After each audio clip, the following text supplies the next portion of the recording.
Hasta ahora, las mujeres del mundo la han sobrevivido. Sería por estoicismo o porque nadie les concediera entonces el derecho a quejarse que nuestras abuelas llegaron a la vejez mustias de cuerpo pero fuertes de alma. En cambio ahora se escriben tratados y desde los 30 empieza el sufrimiento, el presentimiento de la catástrofe. El cuerpo es mucho más que las hormonas. Menopáusica o no, una mujer sigue siendo una mujer. Mucho más que fábrica de humores o de óvulos. Perder la regla no es perder la medida, ni las facultades. No es para meterse cual caracol en una concha y echarse a morir. Si hay depresión, no será nada nuevo. Cada sangre menstrual ha traído sus lágrimas y su dosis irracional de rabia. No hay pues ninguna razón para sentirse devaluada. Tira los tampones, las toallas sanitarias, haz una hoguera con ellas en el patio de tu casa. Desnúdate, baila la danza ritual de la madurez y sobreviví, como sobreviviremos todas. Bellísimo en la voz de mi compañera Ana Cornide, este poema de título Menopausia, de la autora nicaragüense Gioconda Belli. Belli, que con sus versos, con su prosa, a través de la palabra, nos ha narrado a nosotras, nos ha festejado a las mujeres y nos ha contado desde el amor, desde el humor, con plenitud, con belleza, con contundencia, dignificando cada una de las etapas de nuestro ciclo vital. Hola, soy Silvia Salgado. Este es el episodio 12 de Érase una red. Es marzo y nos lo dedicamos a nosotras y hoy enlazamos literatura, medicina y tecnología para hablar de menopausia.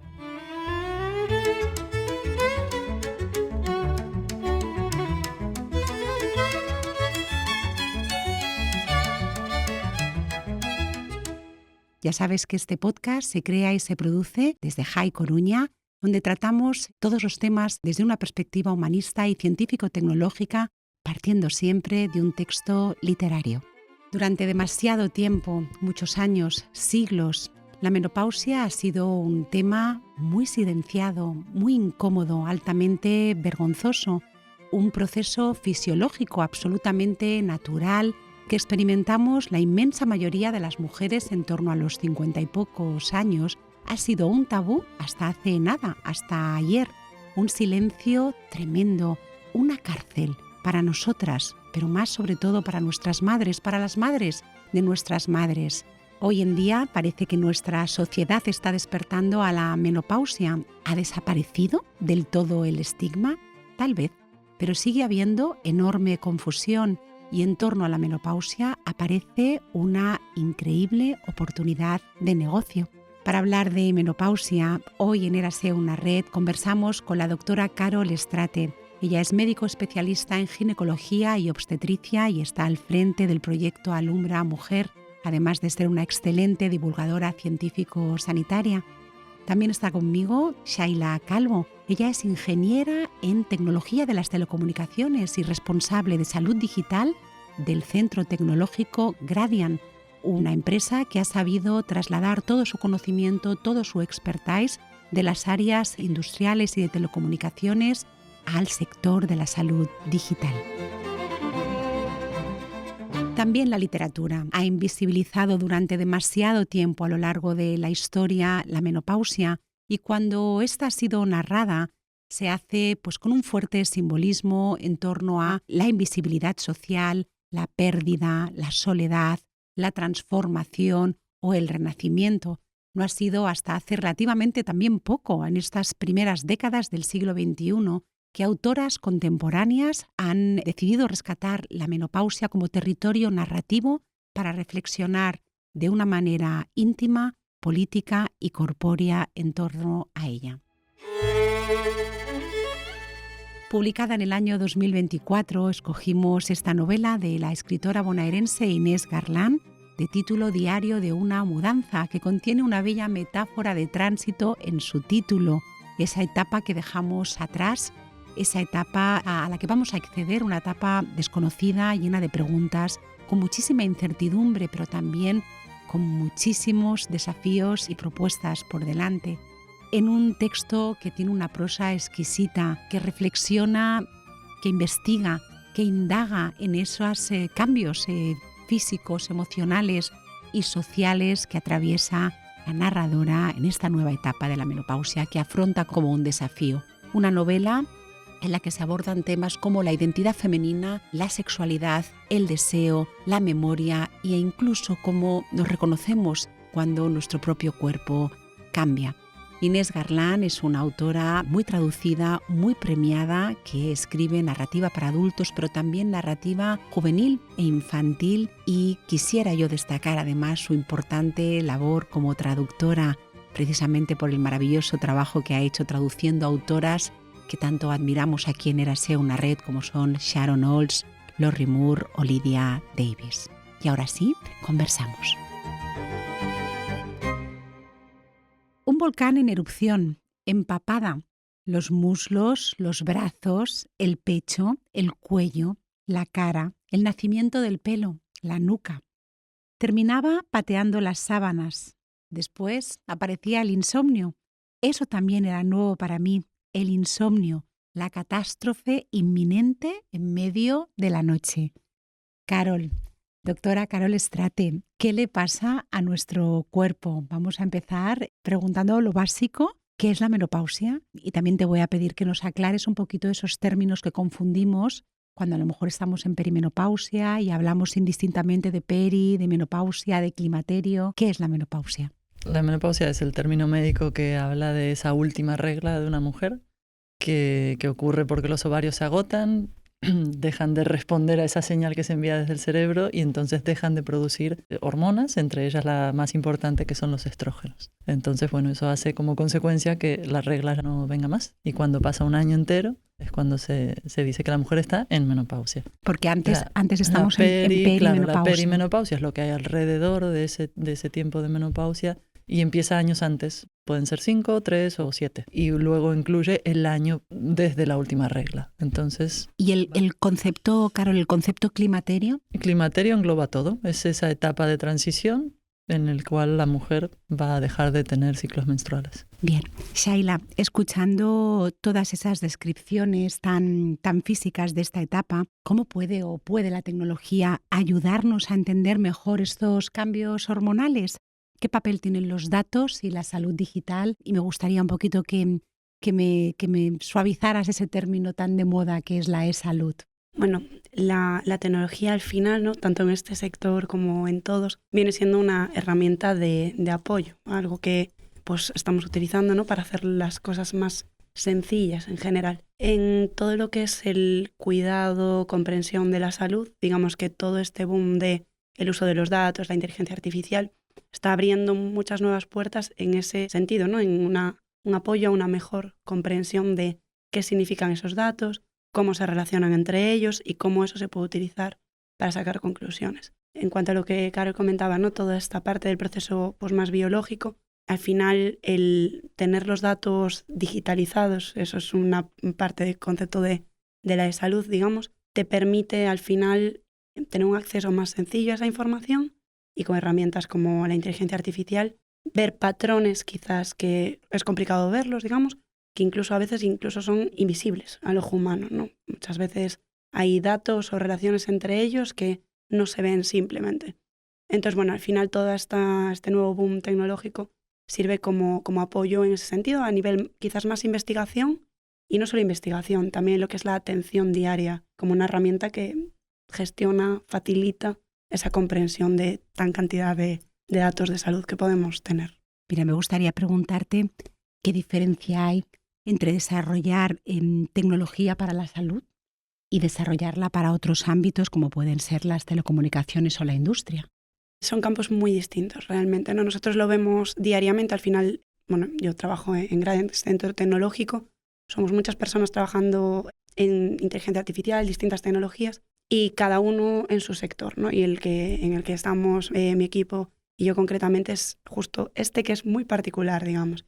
Al final, el desarrollar tecnología para la salud implica que estás desarrollando herramientas que tienen un impacto muy, muy directo en las personas, directísimo. Entonces tiene unas, al final, restricciones o no restricciones, tiene unos aspectos éticos que tienes que tener muy en cuenta, que quizás en otras industrias, en otros sectores, pues son relevantes, pero a lo mejor no tanto, ¿no? Ahora se habla mucho, y es un punto clave en lo que es la continuidad de la investigación en salud y aplicada a salud, que le llaman la Trustworthy AI, que es IA confiable, digamos. Que lo que busca es un concepto que engloba todo lo que tiene que ver con la seguridad de la inteligencia artificial, la equidad, que es un aspecto clave, que no haya sesgos en la tecnología, que todos podamos disfrutar del mismo nivel de atención en este caso a través de este tipo de herramientas. Leo, de generación en generación, de mujer en mujer, decían en mi casa que a partir de cierta edad ya no se trata de agradar, sino de no desagradar. Carol, ¿a qué edad suele aparecer y qué factores influyen en que la menopausia llegue antes o llegue después? Aquí en esta obra de Inés Garland, la narradora protagonista tiene una menopausia tardía, creo que es a los 57 años. ¿Qué influye ahí? A ver, la edad promedio se mantiene estable en el tiempo, no está habiendo cambios desde luego importantes a ese nivel y son 50 años, ¿no? 50, 51 años. El rango que se considera natural, fisiológico, es entre 45 y 55 años, la menopausia, y más de 55 es cuando se denomina tardía y antes de los 45 precoz. ¿Qué influye? La genética tiene un peso. ¿Con qué reserva ovárica, que es esa cantidad de folículos que tienen los ovarios, nacemos? Las mujeres nacemos con esa carga ovárica y se va agotando con el tiempo. En ese agotamiento influyen los factores ambientales, tóxicos, fármacos diversos. Eso puede adelantarla o no. ¿Qué consecuencias puede tener una menopausia precoz? ¿Por qué puede suceder? Bueno, precoz es, claro, más tiempo con esa falta, con esa caída de estrógenos. Entonces, todos los riesgos que puede conllevar la caída de estrógenos, como son a nivel cardiovascular, a nivel óseo, incluso se está hablando a nivel salud cerebral, tema demencias, que parece estar influyendo esa caída de estrógenos también. Más tiempo en ese escenario, a priori más riesgo, ¿no? Bien. Shaila, si cada mujer vive este proceso de forma diferente, como nos cuenta Carol, entonces se podrían combinar datos clínicos, datos genéticos, estilo de vida, para poder prever mejor lo que le va a suceder a cada mujer y esos riesgos a los que se puede enfrentar. Sí, de hecho, lo que es todo el paradigma de investigación de IA en salud, o no todo, pero bueno, la gran mayoría está tendiendo hacia un término que se llama la inteligencia artificial multimodal, que básicamente lo que quiere decir es que tú cuando entrenas tus algoritmos de IA estás teniendo en cuenta datos de diversa naturaleza, desde imágenes de pruebas médicas, por ejemplo, hasta pues datos genéticos, datos, lo que comentabas, de estilo de vida, de la historia clínica, toda esa información que hasta ahora se estaba tratando separada, pues ahora se está unificando, digamos, ¿no? La idea es que los algoritmos, cuanta más información tengan para aprender y para sacar patrones, mejor a priori van a predecir. Entonces, bueno, la idea es un poco esa, también caminando un poco hacia apoyar esa medicina personalizada, que cuantos más datos específicos tienes, pues mejor sería el resultado a priori. Claro. Ya lo decías antes al principio, ¿no? Pero que la salud, claro, implica estos datos tan sumamente sensibles que te quiero preguntar cómo garantizáis que esa innovación que hacéis continuamente no ponga en riesgo la privacidad de los pacientes. ¿Cómo lo hacéis? Y claro, efectivamente, uno de los, me preguntabas antes también, ¿no? ¿Qué tan diferente es el sector de la salud con otros? Y efectivamente este es un aspecto clave, que es los datos de salud son datos altamente sensibles. Entonces, toda la tecnología que almacene, intercambie, utilice esos datos para lo que sea, tiene que ser altamente segura. O sea, lo tiene que ser en todos los sectores, pero en este muchísimo más. En ese sentido, digamos que lo que es el avance de la IA va también acompañado del avance en la ciberseguridad. Seguridad, privacidad de los datos, etc. Entonces aquí te diría que hay dos aspectos, ¿no? Por un lado está la regulación, que ya está muy preocupada por todo lo que es dentro de la regulación europea, la ley está GDPR, que es de protección de los datos personales. Hay una característica específica para datos sensibles donde se incluyen los datos de salud. Entonces, en ese sentido, todo lo que es a nivel regulatorio está contemplado. Y luego a nivel tecnológico, nosotros, por ejemplo, en Gradient, además de tener pues departamento específico, experto en todo lo que es desarrollo de sistemas inteligentes, por ejemplo, tenemos otro específico de investigación en seguridad y privacidad. Y ahí, bueno, el abanico de herramientas es muy amplio y va desde, pues, tenemos proyectos europeos enfocados a desarrollar inteligencia artificial sin necesidad de compartir datos, de forma que los datos están almacenados en su lugar de origen, un hospital, una clínica, no se transfieren. Entonces, los investigadores no ven esos datos, desarrollan la IA, digamos, sin tener acceso ahí, hasta pues técnicas de anonimización que te permiten que aunque tengas los datos, no puedes identificar a la persona. Criptografía, codificación, un mundo. Pero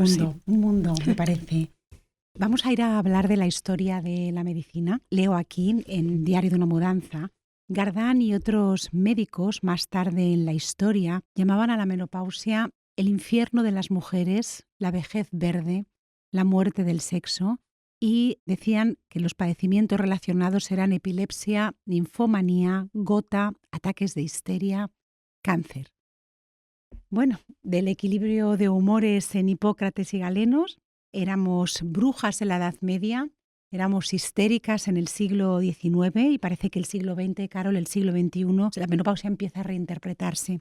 Mi pregunta es sencilla. ¿Cuándo se da cuenta la medicina realmente, pues cuando intenta comprender realmente la función ovárica y el papel de las hormonas? A ver, a partir del siglo XIX es cuando se aísla, digamos, el estrógeno, la estrona, que fue el primero así descubierto, entre comillas. A partir de ahí se le empezó a dar un enfoque más clínico desde un punto de vista patológico. O sea, la falta de estrógenos, esa caída de estrógenos de la menopausia, se interpretó como una enfermedad por esa falta hormonal y empezó a buscarse posibles tratamientos, ¿no? Entonces ahí en 1942 empezó a tratar en algún grupo de mujeres con estrógeno de origen animal, de orina de yegua. Y bueno, realmente por lo que estuve leyendo, en la década de los 70 se catalogó dentro de una clasificación internacional que hay de enfermedades, la menopausia como enfermedad, y recién en el 96 la OMS se retractó en eso, digamos. Y eso fue ayer. Eso sí, fue hace nada. Uh-huh. Y ahí fue cuando ya empezó a entenderse la menopausia como un proceso fisiológico más en las diferentes etapas por las que pasa una mujer, ¿no? Ay, lo de esta fecha, verdad es que nos ha dejado impactados a todos, ¿no? Esta infrainvestigación que hay en medicina, que comentábamos también antes al principio del podcast, incluso también en la literatura, en la historia en general, también está, Shaila, en la tecnología. También se investiga poco la menopausia en tecnología. Te diría que efectivamente sí, porque bueno, todo lo que es el avance de la tecnología aplicada a la salud viene de la mano del avance clínico, digamos, o del estudio clínico. Entonces, todos los sesgos que puede tener la investigación clínica los van a tener a priori las tecnologías aplicadas a la clínica.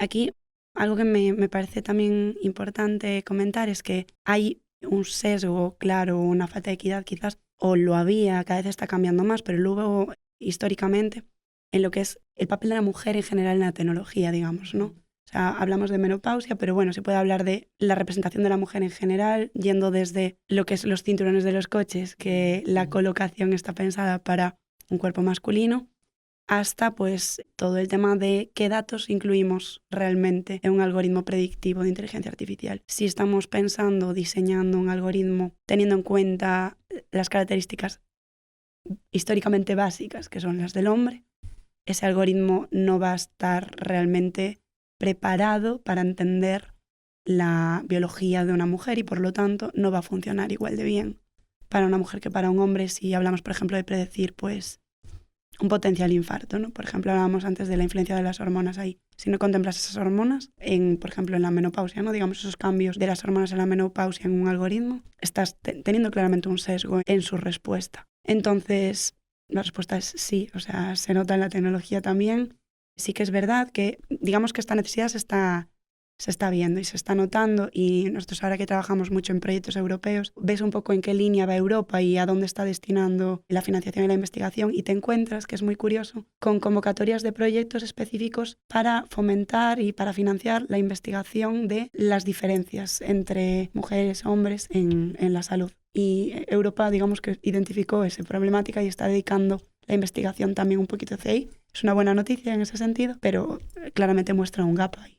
Claro, bueno, ahí estamos ahí con ese déficit de tiempo también. Carol, la menopausia es universal, pero sabemos las dos que no es cultural, porque en Occidente la vivimos de una manera totalmente distinta, por ejemplo, a cómo se vive en Oriente, ¿no? Aquí en Occidente tenemos un culto a la belleza, se deprecia o nos depreciamos socialmente las mujeres, parece, cuando envejecemos. E incluso me ha llamado mucho la atención, que creo que esto te lo había comentado, que incluso dicen que se reportan síntomas diferentes. Que en Oriente, por ejemplo, no reportan las mujeres menopáusicas, por ejemplo, tantos sofocos como nosotras. Hay una diferencia cultural A ver, en la la cultura menopausia. atraviesa la salud totalmente, ¿no? En todos los aspectos de la salud, la menopausia incluso a lo mejor todavía más, ¿no? Por esa cuestión de género y bueno. Entonces sí que la cultura influye a nivel países a lo mejor orientales, algunas sociedades a lo mejor más indígenas, bueno. Por lo que leí, entra la mujer en otro rol, ¿no? En un rol más de liderazgo, de sabiduría, de aportar esa experiencia en la comunidad a la hora de tomar decisiones. Y en Occidente, bueno, nuestra cultura va más hacia esa belleza, hacia esa estética, hacia otros aspectos, ¿no? Entonces eso mete una presión también en la mujer que hace que viva y transite los cambios, bueno, con connotaciones negativas, ¿no? Que le hacen, no sé, hasta incluso sufrirlo más, ¿no? Cuando no debería. Una cultura estética, ¿no? Una cultura estética que nos atraviesa. Bueno, interesante esto. Shaila, ahora que la salud se mide más en datos de nuestro cuerpo, que podemos entender nuestro cuerpo mucho más a nivel biomédico, esto me da para preguntarte a ti que estás trabajando en una empresa pues, joven y puntera, ¿no? Si es posible que sabiendo esto se rediseñe el trabajo, la productividad e incluso me atrevo a decir las políticas empresariales. Esto es, deberían entender más las empresas nuestra productividad femenina como algo más cíclico y no tan lineal. A ver, yo creo que ahí en general está habiendo un cambio de enfoque a nivel laboral de hace unos años ahora en general en cuanto a la salud, ¿no? Digamos, las empresas más modernas, las tecnológicas, por ejemplo, ¿no? Como es el caso de nuestro centro tecnológico, por ejemplo, sí que están como más enfocadas hacia tener en cuenta un poquito más lo que es la salud a diario, ¿no? No hay esa presión tan constante. Si un día te encuentras mal, pues se comprende que te encuentres mal, ¿no? Y se te da a lo mejor, dependerá del trabajo en el que estés, claro. Por ejemplo, las tecnológicas en general, que ya tienen esa flexibilidad, ese horario flexible, pues si hoy me encuentro mal, a lo mejor puedo recuperar el trabajo mañana, ¿no? O sea, eso está cambiando. En cuanto a lo que es el ciclo y a la comprensión del ciclo y en cómo eso se aplica a nivel políticas internas, en España, por ejemplo, está la ley esta de que te puedas pedir una baja por menstruación. Entonces, en ese sentido, a nivel legal, lo que comentábamos, se está cambiando. Parece que hay un enfoque a cambiar o a mejorar en ese sentido. Bueno, pues ahí seguiremos ahí en ese camino, avanzando. Carol, hablemos de los síntomas. Entre todas nosotras hablamos siempre de los 4 o 5 síntomas típicos como sofocos, migrañas, niebla mental, sequedad vaginal, cambios de humor, pero hay muchos síntomas más, ¿cierto? Cada vez se conocen más o me temo... Sí, a ver, se conocen cada vez más, se estudia más, un poco que puede ser debido a esa falta de estrógenos y las otras hormonas, andrógenos, progesterona. Pero por un lado se tiende, yo creo, a meter mucho en el cajón, ¿no? De la menopausia y de repente todo parece que es debido a eso. Los síntomas que comentaste son probablemente los más frecuentes. El tema es que los humanos somos muy complejos, ¿no? Entonces una labilidad emocional, una irritabilidad, ¿hasta qué punto viene de la mano de esa caída de estrógenos o viene del contexto en el que está esa mujer? De haber dormido mal por sofocos, despertares, etcétera, a veces es complicado. En la práctica discernir bien el origen probablemente sea en muchos de esos síntomas la suma de distintos factores, ¿no? Y más allá de los síntomas, cuando estamos en menopausia, ¿qué otros aspectos de nuestra salud debemos vigilar más, ¿no? Hablo, por ejemplo, del tema cardiovascular o de nuestros huesos. Claro, hay síntomas o signos que la mujer a lo mejor no va a narrar.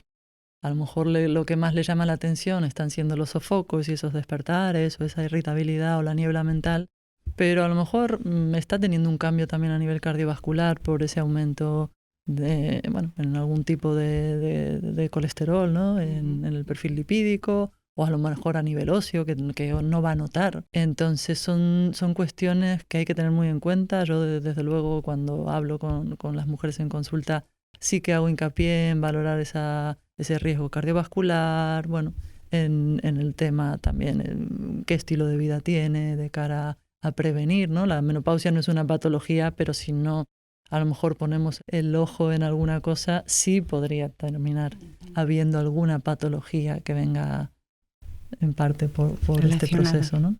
Shaila, hablábamos antes del sesgo tecnológico que ha habido siempre.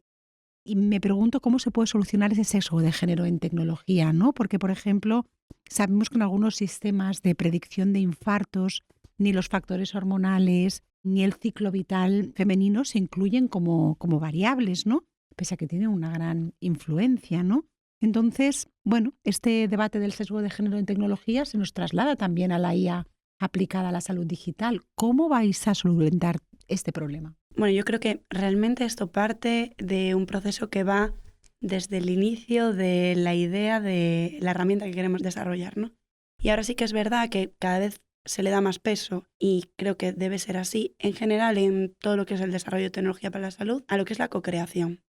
Al final, para desarrollar una herramienta que sea útil y sea equitativa para todo el mundo, lo más fácil es preguntar a las personas que la van a utilizar.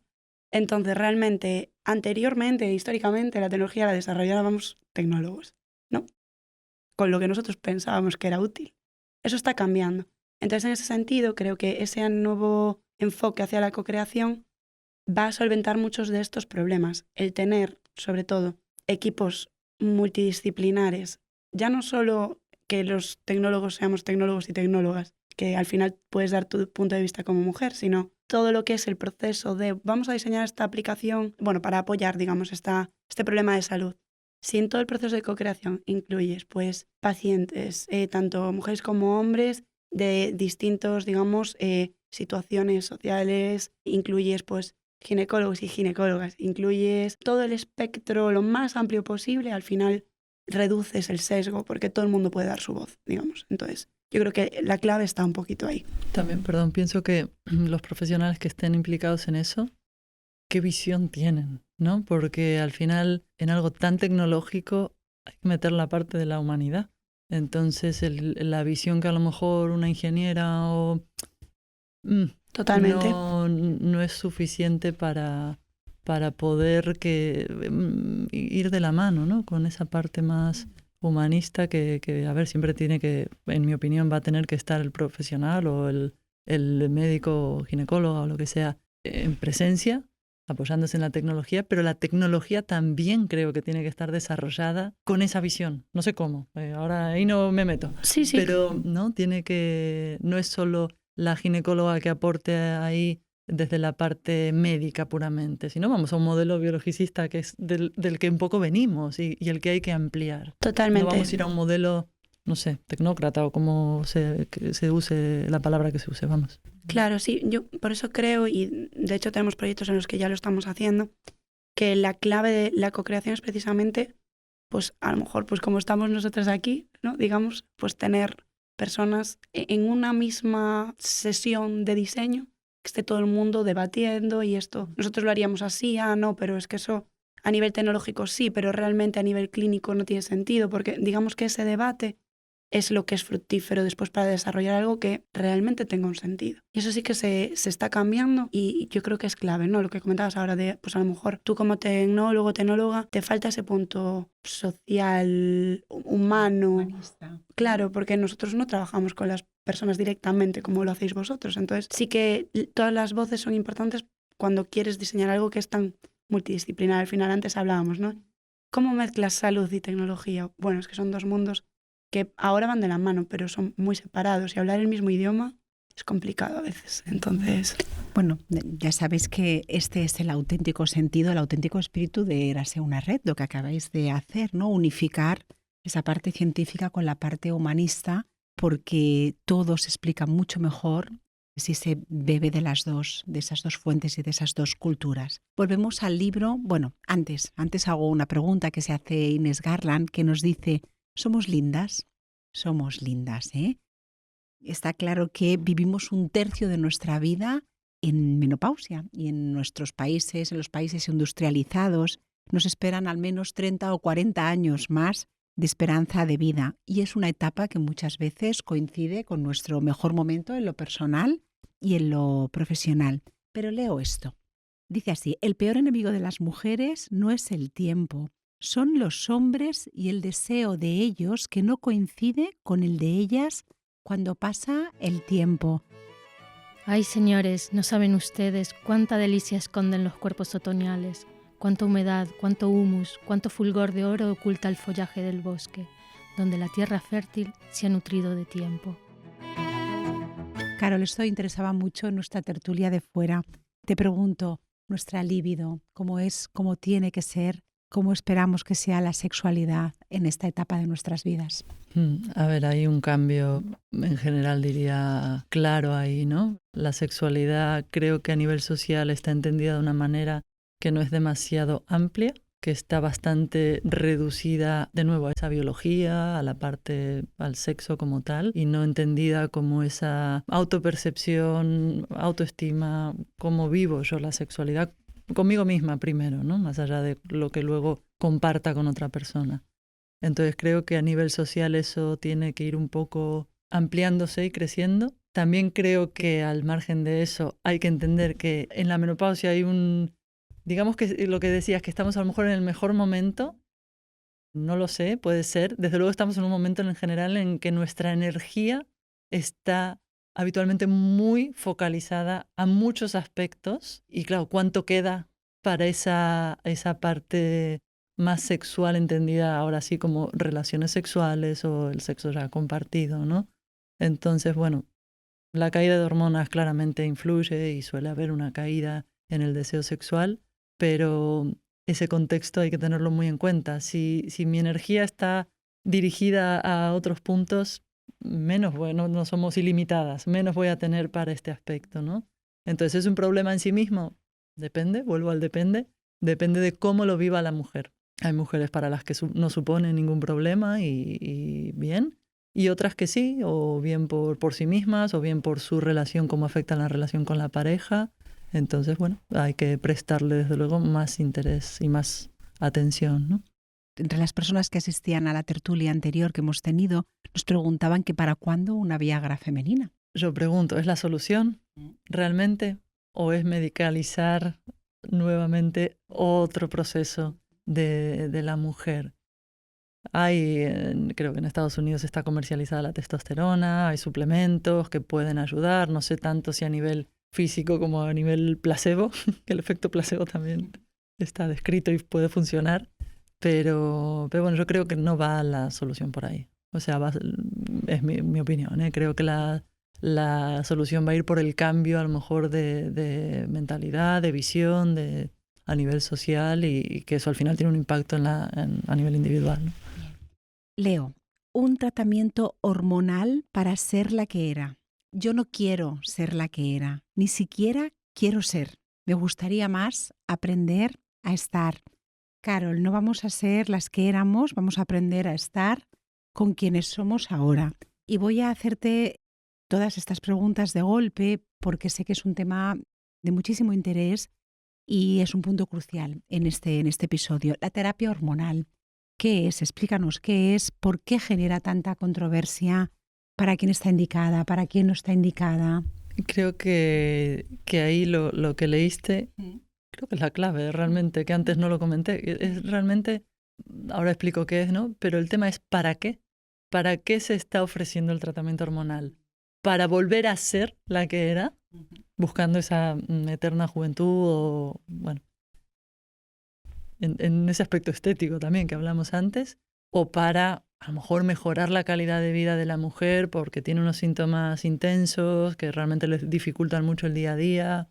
Bueno, el tema es eso, ¿no? Yo creo clave, ¿para qué? Y ahí es donde está la indicación. Terapia hormonal es dar esas hormonas que faltan vía pastilla, parche, spray, hay distintos formatos, pero bueno, es eso, es dar estrógenos, dar gestágenos para mejorar síntomas que vienen asociados o provocados por esa caída, ¿no? ¿Qué indicaciones se dan hoy en día? El punto es en individualizar, es la clave también a la hora de indicarlo, cómo lo está viviendo esa mujer, esos síntomas afectan en gran medida la calidad de vida o no. Si lo hacen, es una opción de abordaje que suele ser desde luego bastante eficaz. beneficios tiene esos, el de mejorar esos síntomas que vienen de la caída de estrógenos. Y riesgos, bueno, hay riesgos descritos, como cualquier fármaco en su prospecto trae de todo. Lo más así, bueno, a lo que más miedo quizá le tiene la mujer es que aumenta un pelín el riesgo de cáncer de mama, ese riesgo de una trombosis venosa, bueno, depende en qué mujer se le está dando, qué factores de riesgo tiene asociados o no, va a suponer realmente un riesgo importante o no, ¿no? Balanza riesgo-beneficio ¿Cuándo siempre está en un fármaco. totalmente contraindicada la terapia Por hormonal? ejemplo, una persona con cáncer de mama o que tuvo un cáncer de mama, una mujer que tuvo episodio de trombosis o que tiene alguna patología a nivel coagulación de la sangre que favorezca un episodio de trombosis. ¿Y qué alternativas se pueden ofrecer a la terapia hormonal? Perdón, no hay mayor contraindicación que la falta de indicación. Eso aplicable en la medicina en general. Tomar porque sí un fármaco, no. Bien, bueno, Eso nos quedamos atentos y nos quedamos con eso. O sea, si la falta de indicación es la mayor contraindicación, así. Nos quedamos con eso. Aún queda mucho camino por recorrer, pero bueno, yo creo que Shaila ya vivirá una relación con la menopausia totalmente diferente a la que vivimos nosotros, nosotras, y a la que, por supuesto, vivieron nuestras madres y nuestras abuelas. Esta revolución que estamos viendo ahora con la menopausia, Shaila, también está siendo una revolución económica. Fijaos, os leo para las dos, dice la consultora McKinsey que el mercado mundial de medicamentos con receta, hormonales y no hormonales, está entre los 111.814 y los 214.000 millones de euros.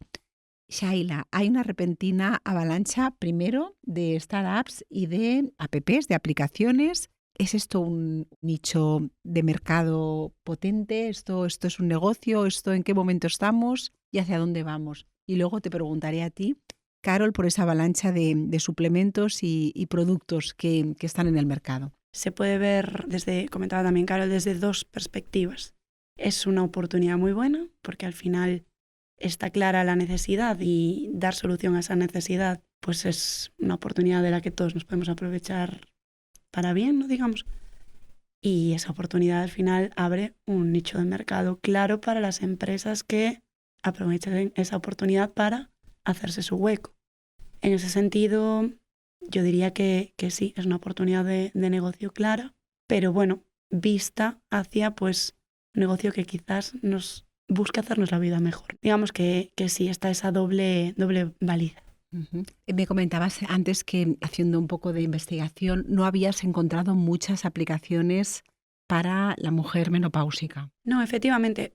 Sí que hablábamos, ¿no?, del fenómeno Femtech y que cada vez es verdad que la investigación y las empresas están tirando hacia desarrollar herramientas específicas para nosotras. Sí que es verdad que está todo muy enfocado hacia el control de la menstruación, que bueno, eso sí que es verdad que lleva añísimos habiendo aplicaciones para controlar el ciclo, para predecir cuándo te va a venir y tal. También para el control del embarazo, para el apoyo, para la comprensión y así. Yo, sinceramente, para la menopausia encontré 3 o 4 y con poquitas reseñas. Digamos que o son muy nuevas o no se están utilizando mucho todavía. Entonces sí que hay un gap ahí, yo creo, importante. Yo sí puedo aportar ahí en mi consulta aplicaciones para seguimiento del ciclo menstrual, fertilidad, todo esto hay y lo usan mucho. De menopausia, ninguna mujer hasta el día de hoy me dijo, en esta aplicación me pone esto, ¿no? Entonces, y también trayendo aquí a esta charla lo que comenté anteriormente, es lo que dijiste, ¿no? Que, bueno, bien usado te puede dar esas aplicaciones muchos datos si se usan para estudiar y crecer en conocimientos de salud femenina, o se usan como tengo en bandeja datos que me permiten saber crear necesidades en la mujer para vender, ¿no? Y el tema de la aplicación también me parece peligroso en parte si la mujer delega todo en eso, en la tecnología, ¿no? Su percepción, sus sensaciones, ¿no? De qué me está pasando, lo que me dice la aplicación. Bueno, la aplicación te dice datos que le fuiste dando, ¿no? Pero no somos robots y a lo mejor lo que fuiste notando no es lo que te está pasando ahora. ¿Qué te dice tu cuerpo, no? Entonces, el peligro de esa desconexión con la propia biología. Eso es interesante, ¿eh? ¿Qué nos dice nuestro cuerpo? A mí eso me llama mucho la escucharnos. atención en consulta, la contestación de la aplicación me dice esto. Sí, ahí comentábamos antes, bueno, recapitulo sobre lo que comentabas de que en consulta no veías tanto el uso para aplicaciones de menopausia, justo viendo un poquito las reseñas, digamos. Me encontré las 4 primeras aplicaciones que había para menopausia con hasta un máximo de 5 reseñas, y la primera que me salía para la regla o para la menstruación eran, no sé, 2000 reseñas, como poco. O sea, ya ves ahí, ya solo con eso ya ves la diferencia, ¿no? Y en cuanto a lo que decías de aprovecharse de esos datos, lo comentábamos antes, al final sí que es verdad que en ese sentido es cierto que por lo menos aquí en Europa a nivel ética y regulación es algo en lo que se está muy, muy encima, y siempre que desarrollas, y a nosotros nos pasa a diario, siempre que desarrollas tecnología con datos de salud, hay unas normas, legislación, no, pero aparte de eso, normas éticas que están muy enfocadas a proteger precisamente eso. En el momento que tú desarrollas, en nuestro caso, inteligencia artificial para predecir, pues por ejemplo tenemos proyectos para ayudar a predecir el riesgo de cáncer, pues en el momento que quieres desarrollar ese algoritmo, tienes que tener claro qué datos quieres, especificar para qué se van a utilizar, pasar pues comités de ética en los hospitales o lo que sea, y no te puedes mover para nada de tu propósito, de lo que tú prometiste. Eso, digamos que es una forma también de proteger que se está enfocando y se está haciendo así, y sí que es clave, ¿no? Por lo que dices tú, al final son datos muy jugosos. Entonces hay que protegerlos, pero sí que se está haciendo, digamos, está supervisando y, digamos, teniendo en cuenta. ¿Y hay conexión con investigación médica con esto, con estos datos? O sea, ¿hay facilidad de...? O sea, yo sé que se usan desde la investigación médica, pero realmente hay un flujo bueno de... ¿Te parece? Para de acceder a ellos, ¿te comunicación, refieres? sí. Se está mejorando. Sí que es verdad que precisamente, ¿no?, toda esta capa de protección que se tiene que poner, sí que es verdad que muchas veces también ralentiza la investigación porque... Claro, quizá hice mal la pregunta. O sea, esta petición de datos, de información, ¿las sacan las empresas de tecnología por motu propio o lo piden desde centros de investigación médica? Vale. No sé si así a lo mejor sí, se te entiende entiendo. mejor. Sí. Sí, justo. Efectivamente, nosotros siempre que desarrollamos una herramienta para la salud, los datos siempre nos lo proporciona el hospital, la clínica, que son al final quien tiene acceso a esos datos. Pero se utilizan única y exclusivamente datos que los pacientes consintieron explícitamente que se pueden utilizar para eso. Entonces, ningún hospital te va a dar ningún dato para el que no tiene la aprobación de la persona que es dueña de esos datos. Entonces eso sí que se hace así siempre, ¿no? Nosotros pues colaboramos, que al final como empresa tecnológica, los únicos datos a los que podemos acceder de salud por nuestra cuenta son datos públicos que muchas veces están pues eso, publicados en artículos de investigación que ya habrían pasado todos estos protocolos antes y que muchas veces contienen datos muy concretos. En el momento que te metes o quieres utilizar datos pues más pues de historias clínicas más reales o así, nosotros siempre tenemos que colaborar con hospitales, clínicas, no tenemos acceso a esos datos de otra forma. Yo creo que no se entendió bien la pregunta. Lo que quería decir, por ejemplo, la gente, yo veo también mucha que viene o me mandan por correo, ya no su analítica, la interpretación que le da ChatGPT de su analítica. No es verdad. Te creo, sí. No es verdad. Una vez me mandó una en el correo lo que le dice ChatGPT y yo, ¿pero qué crees que te diga? Vamos a mándame tu analítica, no sé. Entonces, claro, eso es lo que decía, ¿no? Esa información que tiene la IA a la hora de investigar, ¿no? La puedo usar también como quiero venderte información, ¿no? Por eso preguntaba quién pide, es que no lo expliqué bien, quién pide, ¿no? Vale, una investigación, un centro investigador le pide a una empresa o le da para que le analice sus datos. Pero la propia IA recibe datos médicos, ya no es que tenga que firmar el paciente de turno. Ya te entiendo. ¿Entendés Sí. qué hace con eso? Sí que en cosas me parece que está bien, que a ver a cuánto dura, pero por ejemplo, un déficit de vitamina D, pues te dice, pues hay que suplementar, hay que mejorar ese déficit, consulte con su médico, ¿vale? No le da la pauta. Sí. O sea, hasta ese nivel, o sea, hasta ese punto bien, pero esto está empezando. Sí, a mí eso me asusta muchísimo. Eso está empezando a nivel médico, nos va a transformar a los profesionales, ¿no? Esto, y yo eso sí que lo voy a ver, porque en 10 años esto, Dios mío, como por dónde andará la IA, ¿no? O sea, yo lo voy a ver. Pero, wow, que esa información va a algún lado, eso es lo que te digo. Claro, bien usado, puede ser, miren, Centro X, ¿qué quieren investigar con esto? Tengo esta información, aprovéchenla para avanzar en medicina. O te vendo esto, tal. Sí, tú en el momento que... Es que eso es... O sea, a mí es algo que también me da miedo. De hecho, siempre que voy a, yo que sé, a charlas a institutos o a hablar de esto, siempre como que dejo unas recomendaciones al final en base a eso. O sea, lo último que se puede hacer, yo te diría, y más ahora mismo, es enviar datos de salud a ChatGPT. Los servidores, por ejemplo, tú si tienes, o sea, servidores que al final es donde, el cloud, ¿no? La nube. Si están físicamente en Europa, hay un tema que se llama la nube europea, que está regulada con la legislación europea. Entonces se supone que esos datos están protegidos. Pero ChatGPT es americano, probablemente sus servidores estén allí, y tú en el momento que le subes la radiografía, esa radiografía ya no es tuya, y probablemente lo hayas firmado en el momento que aceptaste las condiciones de uso para utilizarlo, porque nadie se las lee. Entonces, eso es peligroso. La gente lo sabe. Hay gente que ya va al médico a contrastar sí. lo que le dice la IA. Pero esto es terrible.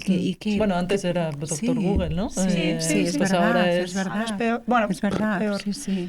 Mirad que ya llevo mucho tiempo aquí en Jai haciendo Érase una red, que hablamos de tecnología y tal, pero yo creo que cada episodio que hago tienes más miedo. Tengo más miedo porque es un mundo, o sea, es que es un mundo inabarcable y es un mundo que no controlamos, o sea, es que... Es que lo único que puedes... O sea, la tecnología va a avanzar, Sí. Entonces, y es así. Entonces, lo único que puedes hacer es intentar aprender a utilizarla lo más responsablemente que puedas. Sí, responsabilidad, sí. Bueno, bien, pues Entonces, tenemos que ir a eso. Yo también le hago preguntas a ChatGPT de mi salud, pero las hago muy genéricas y sin dar datos personales. Hombre, igual le digo, pues si tengo tanta fiebre, eso sí, ¿sabes?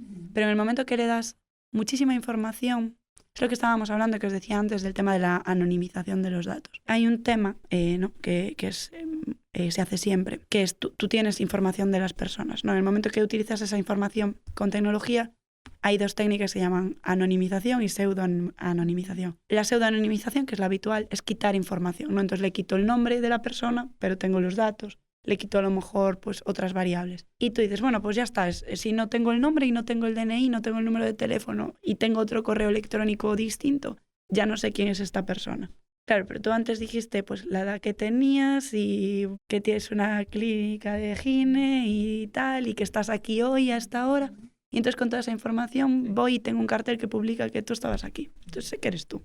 ¿Sabes? Entonces, ¿cuánta información le das? Es delicada, porque a veces piensas que no le estás dando mucha y le estás dando de más. Entonces, todo este tema que os decía antes de desarrollar herramientas concretas, específicas, seguras, yo creo que es hacia donde tiene que ir. ChatGPT es general y es de una empresa privada que es enorme y que, bueno, encima de lo que hablamos, no está aquí. Yo creo que ahora mismo, y de hecho nosotros estamos investigando hacia ahí, es desarrollar herramientas seguras en ese aspecto también. ¿A dónde van los datos? Que yo le mando también, no solo los de entrenar. Si yo te mando este dato, que lo vamos a hacer, es lo que dices, al final se va a acabar haciendo, pero tiene que ir la vía más hacia nuevas metodologías para que en un caso de que yo le mande esa información, se almacene seguramente, ¿no? ¿Tú sabes lo que yo he aprendido aquí, Carol? Que las personas como Shaila, las personas que más saben de tecnología, son las más responsables y las más temerosas y las que utilizan todo este tema de la inteligencia artificial con mucho más cautela que cualquiera de nosotros, ¿eh? Es algo que me sorprende siempre aquí. Puede ser, igual porque, claro, tienes como los riesgos más presentes, no lo sé. Bien. Bueno, solamente una cosita, por si cabe por ahí, y es que si Europa está preparada para competir en healthcare frente a Estados Unidos o China, ¿no? Preparados estamos. O sea, el conocimiento lo tenemos, los profesionales los formamos y los, digamos, están. Pero hay varios aspectos aquí. Por un lado está los profesionales los formamos, pero muchos se van. Entonces, yo creo que sí que hay un aspecto de retención de talento importante aquí, por un lado. Y luego está, lo comentabais también el otro día en el otro podcast de la carrera, ¿no? De Europa tiene algo muy bueno, que es todo este aspecto de lo que hablábamos, regulación, ética, y eso está considerado constantemente. Eso Estados Unidos y China no se preocupan tanto como aquí. Entonces eso, en ese sentido, para ellos les da mucha manga ancha para investigar más rápido, digamos. Pero sí que creo que tenemos un contrapunto bueno en ese sentido, que es que aquí nos preocupamos por todo este tema ético que me estabas diciendo antes, ¿no? Entonces, en ese sentido, creo que vamos mejor. Entonces, lo importante es encontrar el equilibrio. Bien, bueno, nada, Carol, lo del tema de cómo ves la parte humanista de las nuevas generaciones de médicos que vienen, ¿no? Me decías que te preocupaba un poco que Sí, a raíz de estar un poco hablando de esto le doy una vuelta a eso, ¿no? Que cómo de preparada va a estar un profesional sanitario en unos años, habiendo nacido ya a lo mejor en la época digital, como pero quizás sea de las últimas generaciones, ¿no? De ese paso previo a la época digital. Claro, ¿cómo va a abordar esa, creo, creciente necesidad de las personas de un abordaje humanista desde el profesional, ¿no? La tecnología ya está, ¿no? El médico que mira la pantalla o que se apoya en la informática va a ir a más. Y las personas, yo creo que sí van a querer esa tecnología, pero con una cercanía, una humanidad, que eso te lo da la persona, no la máquina, ¿no? Entonces, ¿cómo deformados van a estar esos médicos y médicas a ese nivel? Bueno, pues confiamos. No sé, confiemos en el futuro. Vuelvo otra vez al tema del mercado que hay en torno a la menopausia, ¿no? Además de este fenómeno de las femtech, ¿no? Esa avalancha, Carol, y ahora voy contigo, de productos centrados en la retirada de la menstruación, ¿no? Me refiero a los suplementos naturales, las vitaminas, el magnesio, que son productos de venta libre, productos de cuidado personal. ¿Cómo ves tú este papel de la industria farmacéutica y del marketing? A ver, creo que hay muchísima oferta, también hay mucha demanda. O sea, la mujer, bueno, mi sensación desde luego sí que es que demanda mucho también suplemento, mucha cuestión ya más natural, por así decirlo, ¿no? Que también tienen sus posibles efectos secundarios y todo esto, que no se habla mucho de eso, pero los tienen. Y obviamente en relación a lo que es y el precio que suelen tener, creo que claramente hay un mercado que no sé yo hasta qué punto está bien regulado, ¿no? Juegan con nosotros quizá porque estamos en una época en la que nuestro poder adquisitivo es mayor. Sí, también yo creo que es eso que decía, ¿no? Se están como creando necesidades y a la mujer hay mucha información, la mujer pide esa información, como es lógico, y quiere tomar sus decisiones, pero cuesta filtrar, ¿no? Tanta información. Realmente lo preguntaron antes, ¿no? En la tertulia, ¿cómo sé si yo necesito? ¿No? ¿Cómo lo sé? Y es muy habitual esto, ¿cómo sé qué necesito, qué es lo mejor para mí? Bueno, hay que acompañarse, creo, en estos casos de un profesional, igual que yo en otros aspectos me tengo que acompañar, ¿no? No qué sé, de un contable, ¿no? Que no tengo ni idea. Entonces creo que sí que hay que acompañarse y bueno, individualizar en cómo estoy yo, cómo quiero seguir, qué me está pasando ahora y qué cosa, qué suplemento o tratamiento farmacológico me puede aportar si es que lo necesito un beneficio, ¿no? ¿Crees que llegamos a la consulta del ginecólogo muy leídas, muy sobreinformadas o mal informadas? ¿Cómo estás viendo tú esto en consulta? En general creo que con muchas ganas de información, con mucho ruido, leídas también, pero con mucho ruido de, a ver, esto me dicen que veo, mis amigas toman, ¿no? Quiero saber si realmente es así o no, con ganas de, no como una página en blanco, sino como una página con muchas palabras emborronadas y cómo las ordeno. Eso sí lo veo. Carol, los efectos se pasan. Había una tertuliana fuera con nosotros que nos preguntaba, creo que acerca del insomnio, ¿no? ¿Cierto? Estos síntomas que atravesamos durante esta etapa nos acompañan ¿hasta cuándo? ¿Hasta qué momento? ¿Se Algunos pasan? se pasan, otros se suavizan, otros empeoran. Oh. Ahí depende de cuál hablamos, ¿no? Los sofocos suelen de media unos años, un par de años, después no es que se vayan para siempre todos, puede quedar de vez en cuando algún sofoco, pero suele ser más suave, ¿no?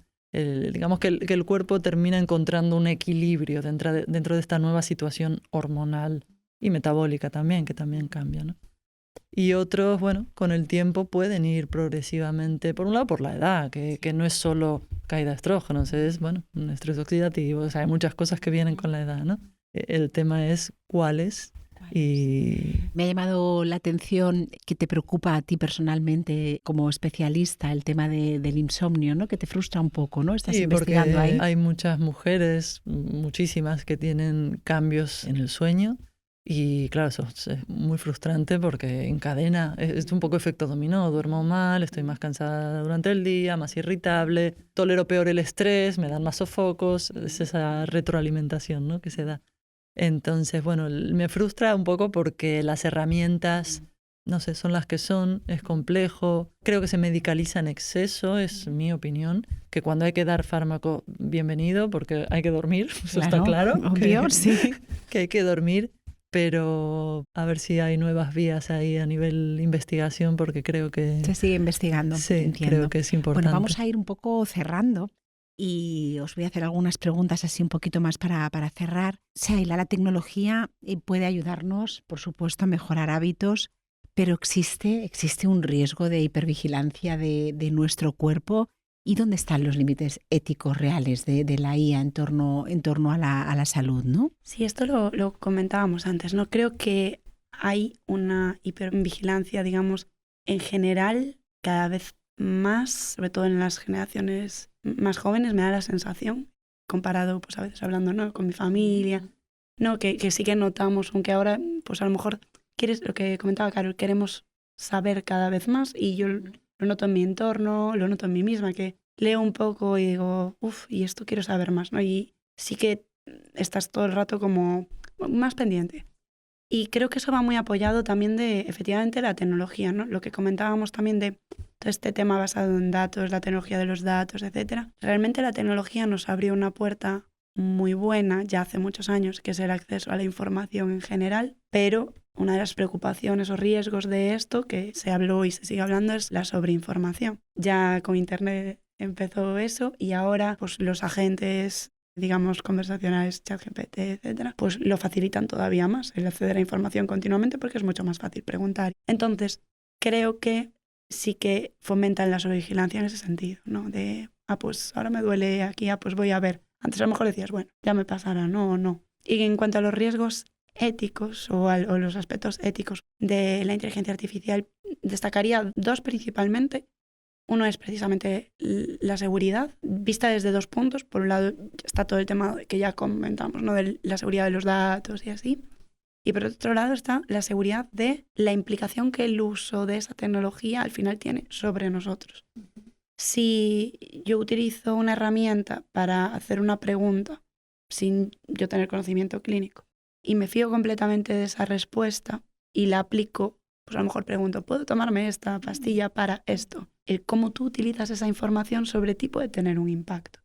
Entonces hay que tener cuidado, usarla responsablemente. Esto siempre que damos charlas así lo comentamos de, bueno, hay que tener cuidado, ¿no? A nivel seguridad es una herramienta buenísima, pero con cuidado.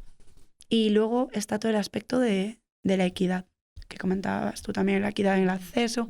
Hablamos de sesgos, no funciona igual para todo el mundo, se está trabajando en que eso sea así, pero luego hay otro melón, que es el tema de la equidad en el acceso. Al final, bueno...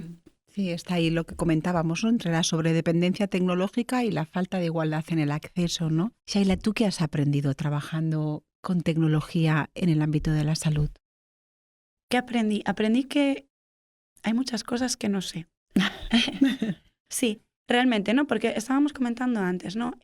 Son mundos muy diferentes. O sea, yo al final soy teleco y una teleco trabajando en salud. Entonces, curioso, ¿eh? Sí. Claro, me encuentro, ahora ya llevo pues casi 5 años trabajando en proyectos de aplicación de tecnología a salud, y cada proyecto es un mundo, porque realmente pues cada proyecto a lo mejor va enfocado a una patología. Hoy hacemos una herramienta que apoya el diagnóstico a cáncer de mama, pero igual mañana estamos desarrollando una herramienta que apoya pues infecciones de tracto urinario, ¿no? Entonces, claro, cada proyecto es un mundo para mí, y aprender a comunicar, de lo que hablábamos antes, de hablar ese mismo idioma con clínicos. Es que estoy sonriendo mucho porque es que noto mucho en consultas yo el perfil de mujer que atiendo, que estudió ingeniería, matemáticas, informática.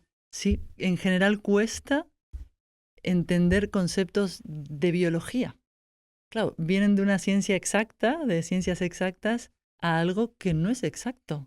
Que todo es, bueno, más probabilidades, ¿no? Más estadística, más acierta en población, pero no en el individuo. ¿Qué me va a pasar a mí? Quieren saber dónde entro yo a nivel casi numérico, ¿no? Sí.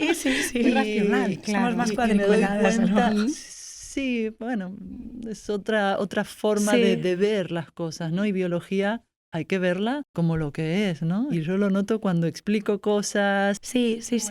Nos pasaba, de hecho, un proyecto que tenemos reciente, bueno, ahora ya está terminando, ¿no? Yo me acuerdo de las primeras reuniones, ¿no? Hablando con los médicos y me explicaban, ¿no? Pues esto es una enfermedad concreta, ¿no? Que tiene como 5 niveles de riesgo, digamos, ¿no? Y según estos datos, pues puede ser un nivel 3, un nivel 2, bueno, un nivel 2, 3 o 4, ¿no? Y yo decía, claro, ¿y cuándo? Y decían, bueno, es un poco subjetivo porque depende de lo que veas en la imagen a veces. Y yo decía, En ostras. algún punto es como hablar dos idiomas distintos. Claro, dos Yo lenguajes, a veces lo Claro, noto. sí, no es tan totalmente. determinista, a lo mejor Qué es bueno. un mundo. Entonces sí, aprendí que aprendo mucho todos los días.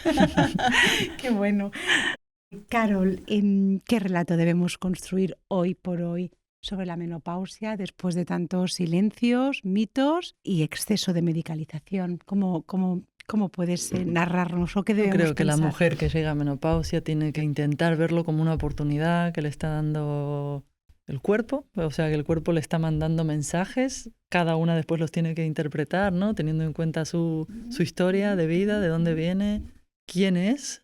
Es un momento para la introspección también, ¿no? La mujer tendemos mucho a poner el foco hacia los demás, ¿no? No solo desde el cuidado, sino hacia los demás y no tanto hacia una, ¿no? Entonces creo que es esa búsqueda de esa autenticidad que nos va a dar Claro. nos va a decidir y decir qué le quiero yo aportar a mi entorno, a mi comunidad, a mi familia. Bien, bueno, personalmente puede ser una liberación también, ¿no? O sea, realmente es una etapa, creo que esto nos lo dice muy bien Inés Garland también aquí en Diario de una Mudanza, es un desafío, pero es una nueva etapa ilusionante también, ¿no? Si la Ir madurando, seguir creciendo, no envejecer, no verlo con esa connotación del envejecer, que envejecemos todos los días desde que nacemos, ¿no? Sí. Es sacarle esa connotación y darle esa otra que es, el madurar, el crecer, el quién soy, qué aporto. Una nueva oportunidad de cambio. Que aporto al mundo, ¿no? De empezar de nuevo. Bueno, os voy a someter a nuestro test Érase una red. Ya sabéis cómo funciona. ¿Quién de las dos quiere empezar? ¿Qué leéis? ¿Qué veis? ¿Qué escucháis? Venga, ¿quién? ¿Shaila? ¿Tú? Venga. ¿Qué lees, Shaila? ¿Qué es lo último que has leído?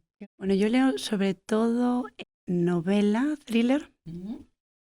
Y últimamente soy bastante fan de un escritor que se llama Joel Dicker.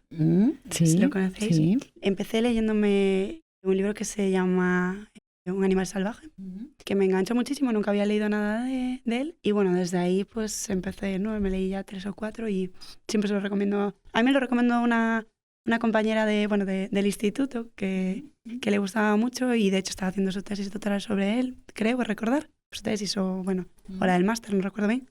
Y ahora se lo recomiendo a todo el mundo. Bueno, pues tomamos nota. ¿Y qué ves? ¿Qué veo? Depende de la época, realmente. Soy muy de series.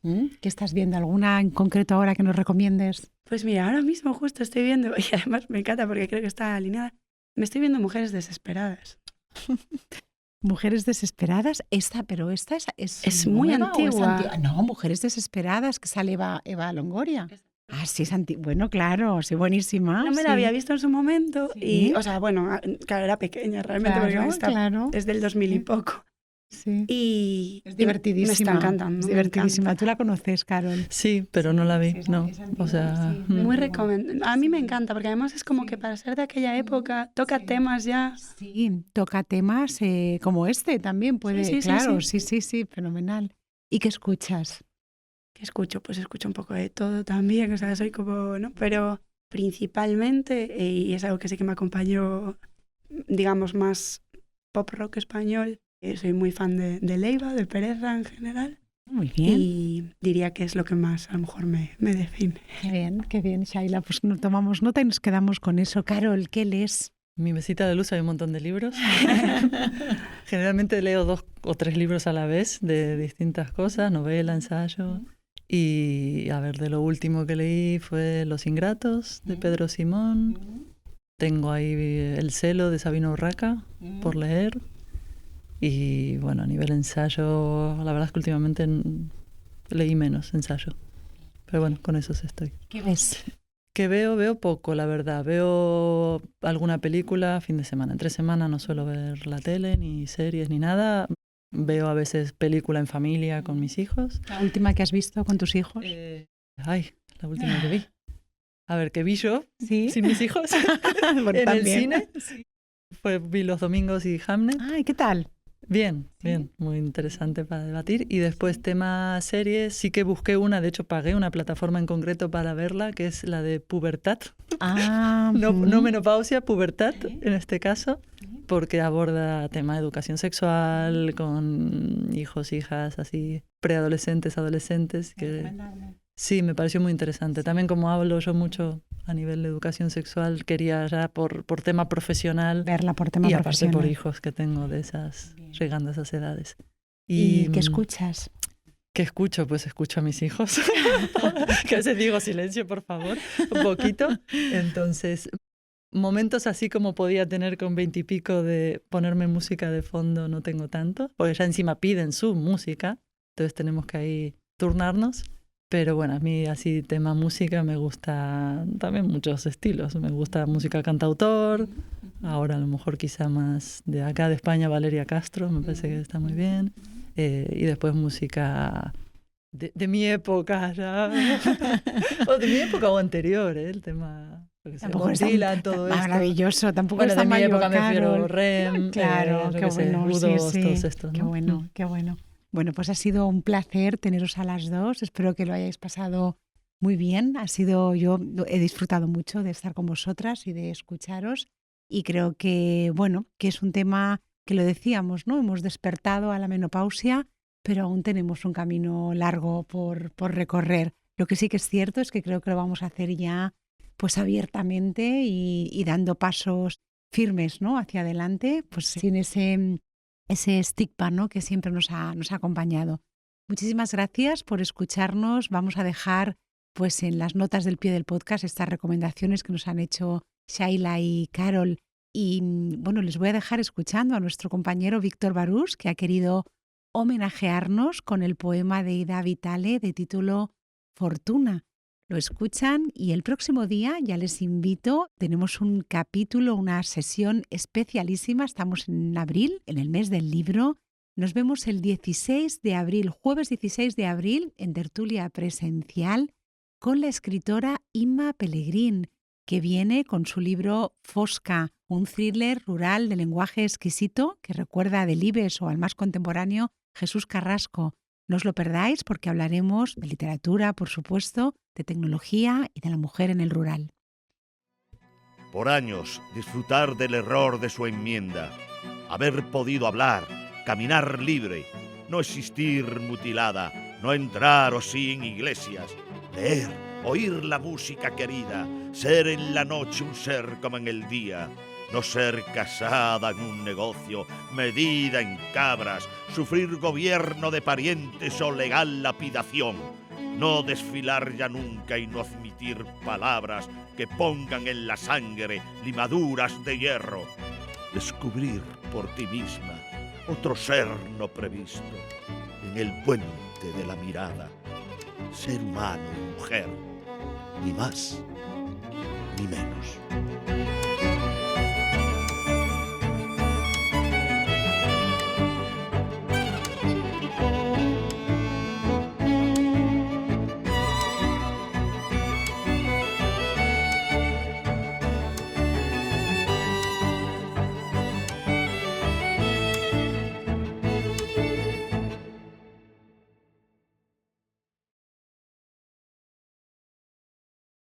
Bueno, lo de mi madre cortadlo que me mata. Eso sí, eso me encanta, Germán, ponerlo al final. Que sepáis sí. que